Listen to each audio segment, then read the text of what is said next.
Hi everyone, I'm Jason, and today I'll be telling you about geometric model manifolds of space, time, and belief in hippocampal cognitive maps. It's going to be a little strange, so I hope you're ready. This is the second day of the conference now, and hopefully we've all had a chance to walk around the hallways, visit all of the different rooms. And so if I asked you to close your eyes and envision going from the elevators from your room to this ballroom, right, you'd probably take a trajectory that kind of looks like the pictures that I've drawn here, right? And this mental representation that you would be navigating in your mind is what I'm going to call a cognitive map. And if I asked you to write down this map on a piece of paper, it might look something like this. And here's the particular trajectory in question. If you're anything like me, then this actually, even though I made this last night, I still took a wrong turn when I left the elevators this morning. So our cognitive map is not a perfect representation of physical reality, which is the nice thing about physical maps, right? They are an accurate representation of true reality. And by accurate, I mean they're quantitative in the sense that distances and angles in the map correspond to distances and angles in real life. And they're interpretable. The coordinates of this map directly correspond to physical coordinates in space. But what about your perceived reality? What about your mental representation, your cognitive map, right? The two-dimensional space that you navigate inside your mind doesn't exist in a two-dimensional sheet of paper. The physical substrate in which that map lives is the millions to tens of billions of dimensional space of neurons, right? And your representation as you navigate is a collective emergent property of all of these neurons. And so the peculiar question I want to ask today is, how do we build a quantitative map of our perceived reality that is interpretable in the collective emergent coordinates? Said a little bit more simply, how do we quantitatively model what the brain cares about, what the brain is thinking about? And as a bit of an aside, I'll also be talking about how to preserve the geometry of these maps. And over the past 50 to 100 years, we've actually learned quite a bit about how the brain represents these maps in a particular region called the hippocampus. So to be a little bit more specific, if we were to record some neurons from the hippocampus of a rat that's running around in a box, right?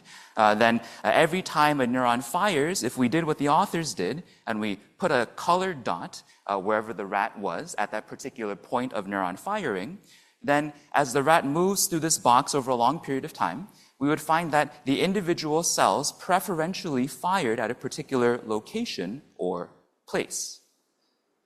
And so these cells are very aptly named place cells. And in 2014, for this and subsequent work, these three phenomenal scientists won the Nobel Prize. But this very beautiful, colorful map we see is not actually a map of what the brain cares about. It's a map of what we care about.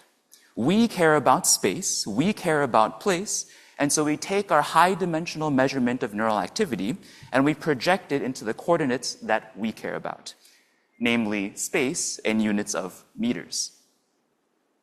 And you can imagine that we and maybe the brain can care about a lot of different things.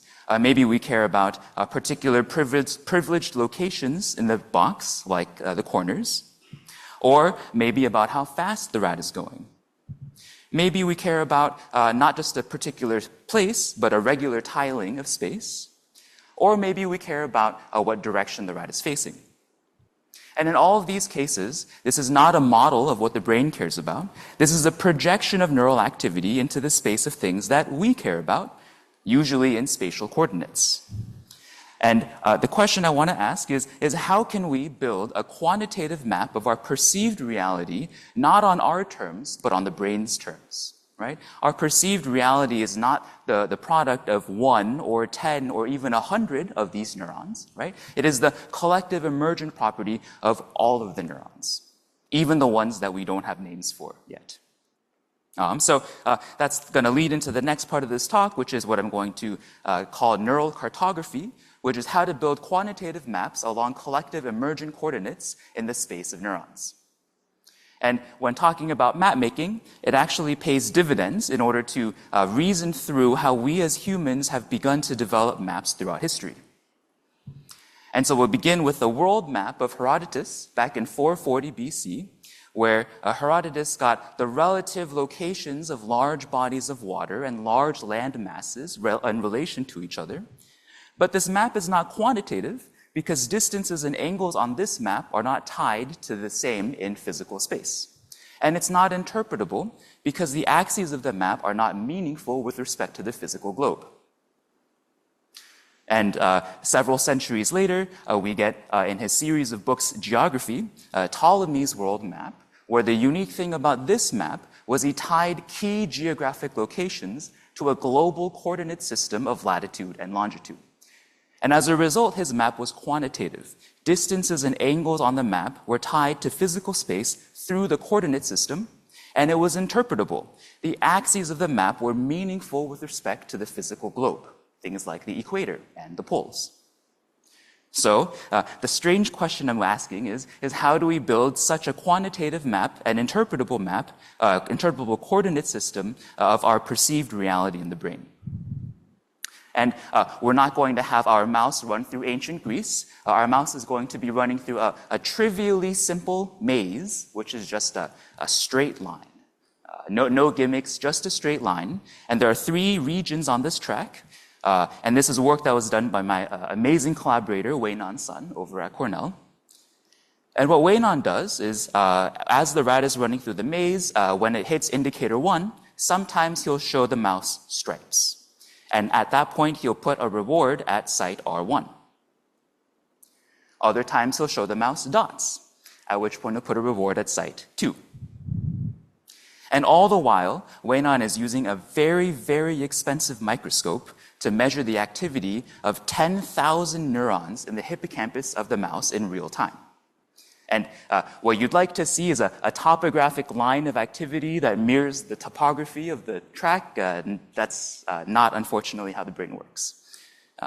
And so if we collect all of this data, we get a gigantic data matrix that is 10,000 neurons by about 250,000 frames, and we can finally begin interrogating the brain's representations on the brain's terms.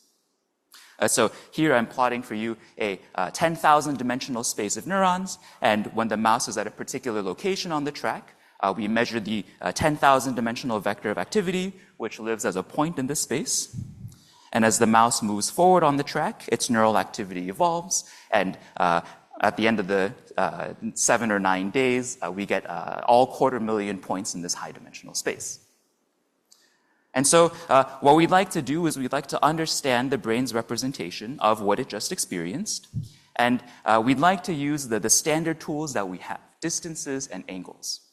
But the problem is that this data is noisy and dense in 10,000 dimensions. So which of those are you going to pick to measure the distances? And between which 2 are you going to use to measure the angles? Right? We first need to understand what the brain cares about along coordinates that we can understand. And in terms of building quantitative and geometric coordinate systems, the tried and true method was developed in 1901. You might have heard of it. It's called principal component analysis. We still use it exhaustively today. And so essentially what we're doing is we're going to take all of this data and we're going to build a line or plane or linear volume of best fit that tries to pass through the data. And I'm going to formulate this problem as an optimization problem where we have a linear pair of matrices, W and W transform, that are orthonormal, that will project our high dimensional points in 10,000 dimensions to some low dimensional coordinate system, and then W transpose back up to the space of neurons, thereby forming a linear submanifold. And here is what a 3-dimensional PCA of our data looks like. And you'll see that we can begin to distinguish some of the track markers. Some of the colors of the points are different. But I claim that this map is not particularly interpretable. And the reason is that we know the mouse is running along a line, and we know the brain represents position, but nothing about this picture looks like a line.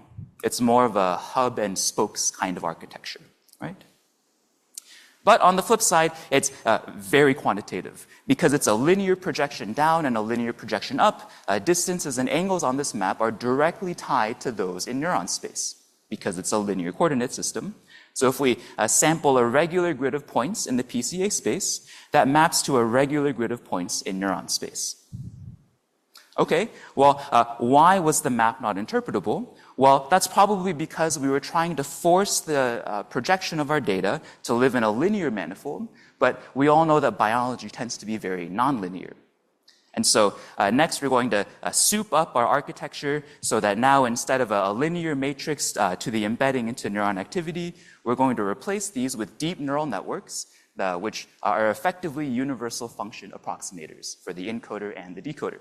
And we're still trying to best pass through the data, but now using a nonlinear manifold.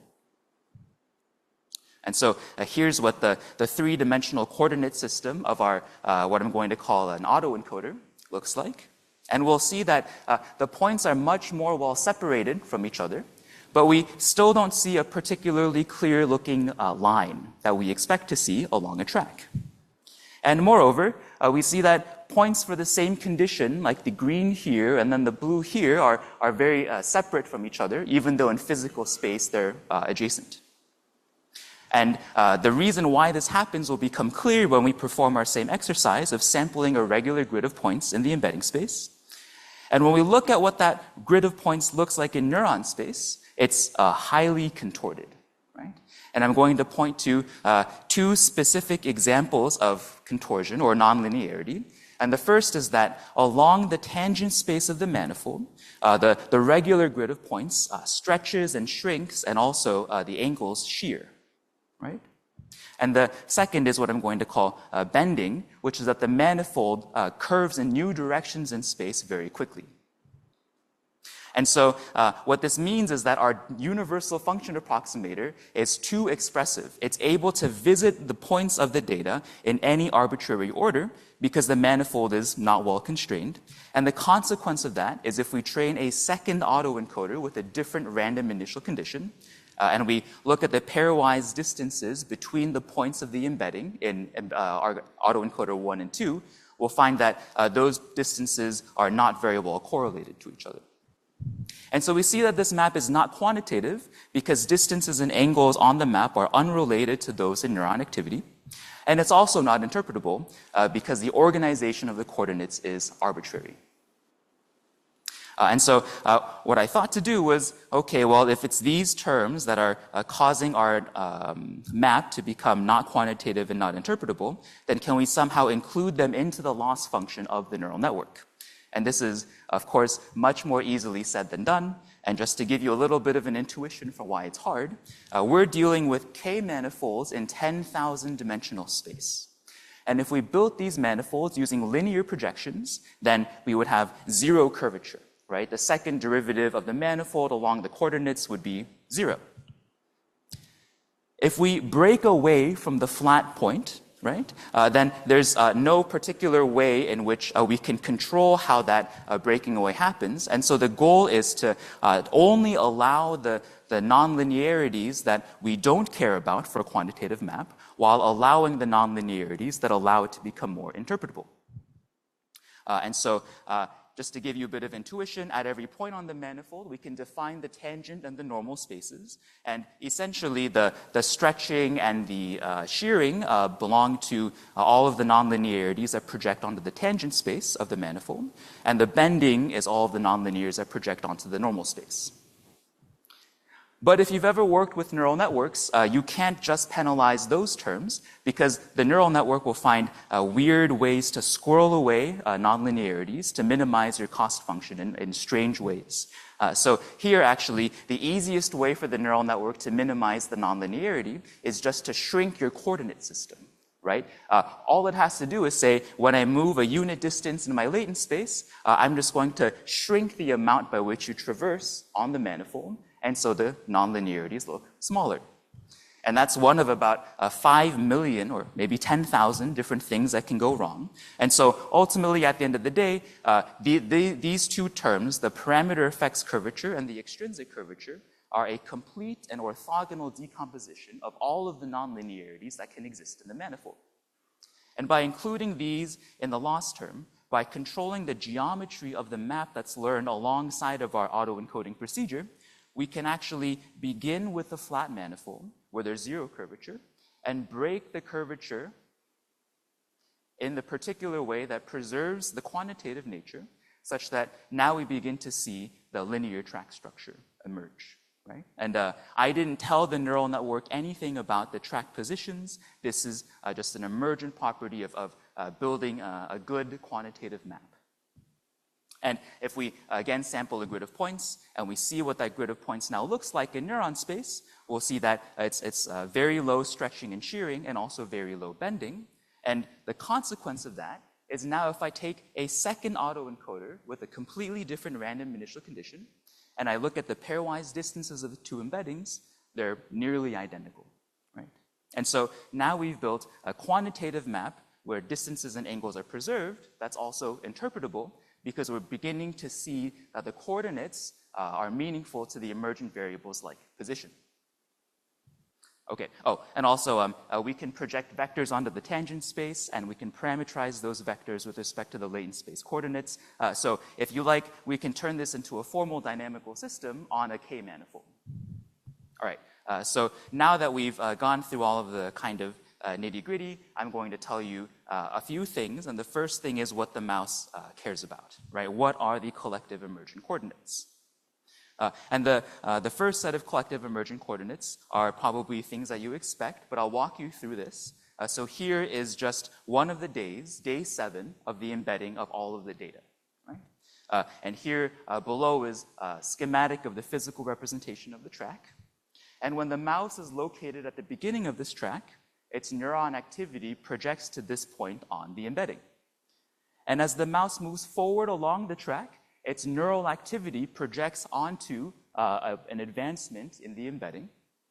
And in this particular condition, the mouse was shown the stripes, and so the neural activity moves along this path with the light blue.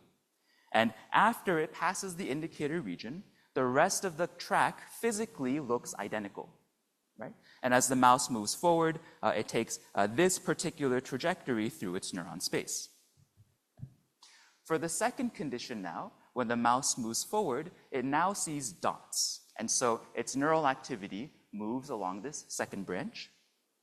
And when it passes the indicator, the rest of the track physically looks identical, but the neural activity projects onto a completely separate path.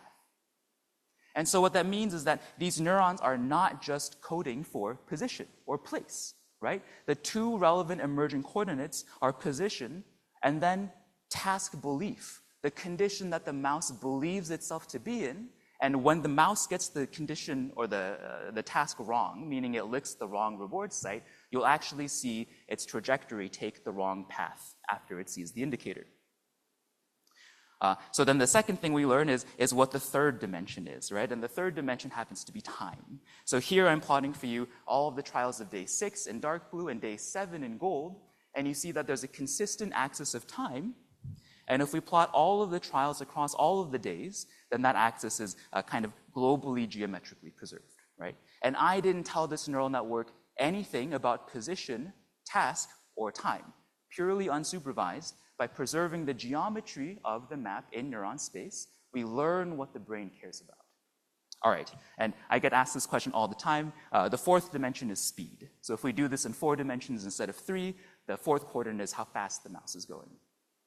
All right, I'm probably running out of time, so I'm going to now tell you, now that we've figured out what it is the mouse cares about, what is its lived experience like on a day-to-day basis, and you also probably wouldn't be happy if you had to do this 100 times a day.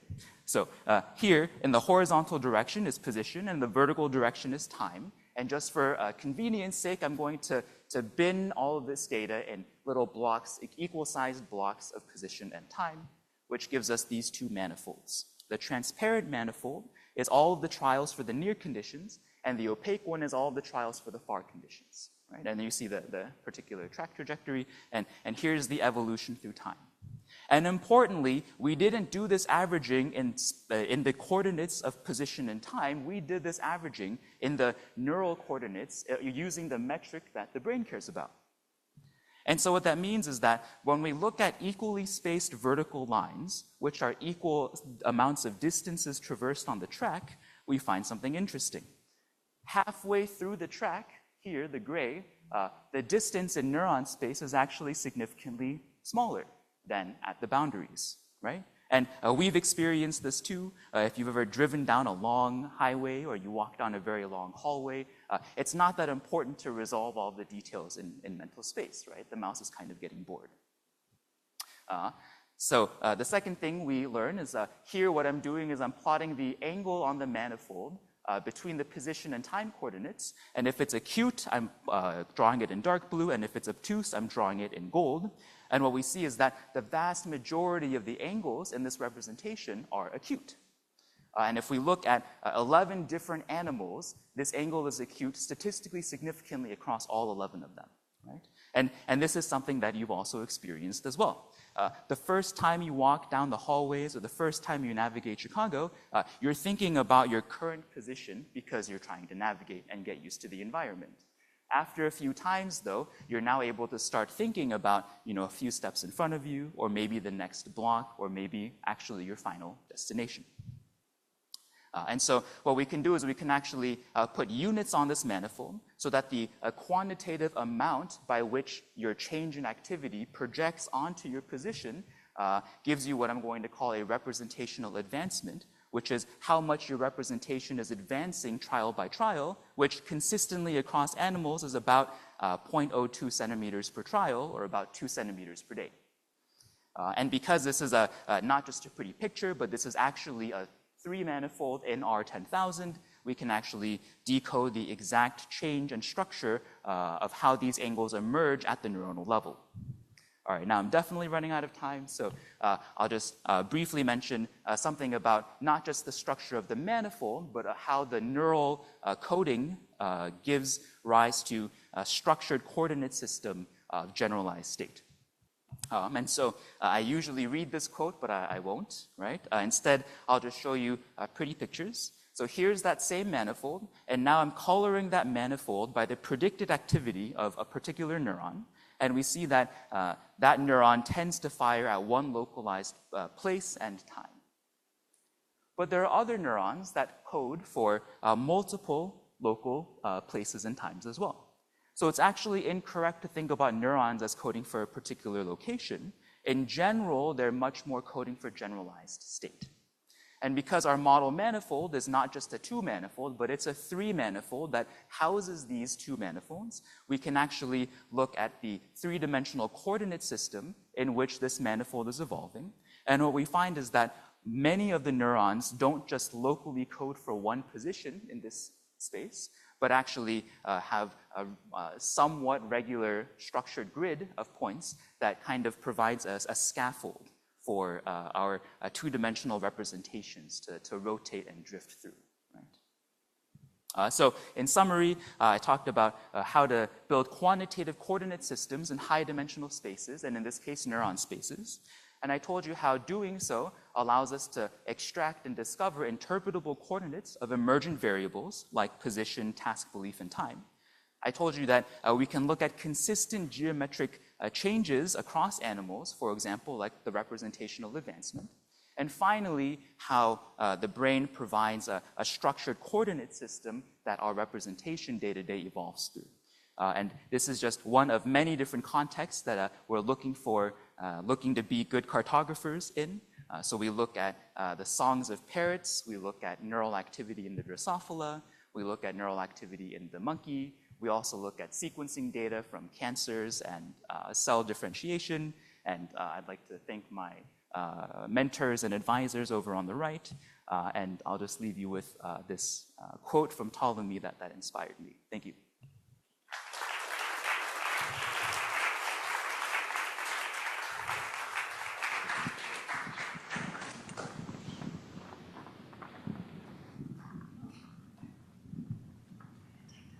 That was really, really great. So if I understood it correctly, one of the key insights that you have is this modified loss function that accounts for nonlinearities. And the readout is that you use 2 autoencoders with different initialization conditions, and then they give you the same map, so to speak. But you mentioned that they were not exactly the same. So does that mean that there is still some nonlinearities that this loss function cannot accommodate for? Yes. So the identifiability problem is one that is incredibly difficult. I didn't fully solve that, right? So if you ask the question, what is the space of all manifolds that will give you the same cost function, and what is the number of such manifolds? That number is large, right? So certainly, I'm not saying that there is a unique representation in an exact sense, but that we get, for the most part, a similar reproducible representation, iteration to iteration. Much better than not having the quantitative map. Hello, hey. Very nice talk. So what you shared today was mostly about the final map and how it drifts in time. And I'm wondering if you looked at the early days in the data set, with the animals learning to navigate in the environment in the first place, and what your manifold discovery technique reveals about these kind of early representational changes, and also if you have anything to say about animal-to-animal variability, I'd be interested in that too. I missed that last part. Also, if I had anything to say about animal-to-animal variability in the learning trajectory, I'd be interested if you have anything to say about that too. Yeah, I mean, I could talk your ear off about that. So in the beginning, you'll see here that the darkest blue lives kind of in the middle, right, of the manifold. And so that's kind of interesting because that's a product of the data not being small norm. So it's not as if the neurons aren't firing, but they're actually firing inconsistently, right? And so because there's not a consistent direction of downstream brain regions to read out, the average value of that tends to be small, right? High variance. And so in the early days of learning, we really kind of live more towards the center of the manifold, and then we balloon out as we gain consistency and confidence, and then we begin to drift. As for animal-to-animal variability, there is so much, so ask me afterwards. Thanks for a great talk. So in the experiment, you used mice with 10,000 neurons. So like the result you have is fascinating. But I'm wondering if you have considered looking at simpler organisms. So for example, I heard there's a species of worm called C. elegans, which has much fewer number of neurons. If we do that on an animal like that, would you say it would be easier or more difficult to obtain such a coordinate? I think every data set comes with its own challenge. It depends on the geometry of the representation. If anybody has C. elegans data that they would like modeled, I would love to see it, especially because I said something a little quick in passing, but is crucially important, which is that this is formally a dynamical system, because on our K manifold, which is nonlinear, we are defining as a function of the coordinate on that manifold a vector. And so, for example, there's a lot of people out there that do dynamical systems modeling and system identification of organisms like the C. elegans. And so this would be one way to construct such a dynamical model in a way that doesn't depend on the particular parameterization of the dynamical functions that you chose to use, while still being maximally descriptive of the data. Absolutely brilliant talk over here. Hello, really enjoyed that. So what's the role of space and time in this? Is there a link between it? So a lot of times in your talk, I was reminded of relativity theory, space and time being kind of combined. Also, when you had these space dilatations, so I was thinking of Lorentz transformations. So can you comment a bit about that combination? Yeah. There is so much to say on that topic. One thing that I'll say is that this is, when I give this talk to a physics audience, I bring in Einstein because of the kind of revolution of the idea of space and time having a really interesting intrinsic geometry, right? And so there's geometry in this problem at so many levels, and one level at which we have distortions is in the neural representation of physical coordinates, right? So something we find is that there tends not to be much distortion of time, but there tends to be a significant distortion of position, and we don't usually see much covariance between them, meaning there aren't really cross terms in the space-time distortion, at least in the neural representation space. I'm confident that some of that will be wrong if we think about track conditions where some researchers very pathologically make the length of the track longer or shorter for the mouse, and they get super confused. So that would be a data set that I'd be particularly interested in studying. Personally, I see this way of thinking as maybe providing, at least for the people who rely on PCA, a relativistic kind of extension while still preserving a lot of the nice things that one might want of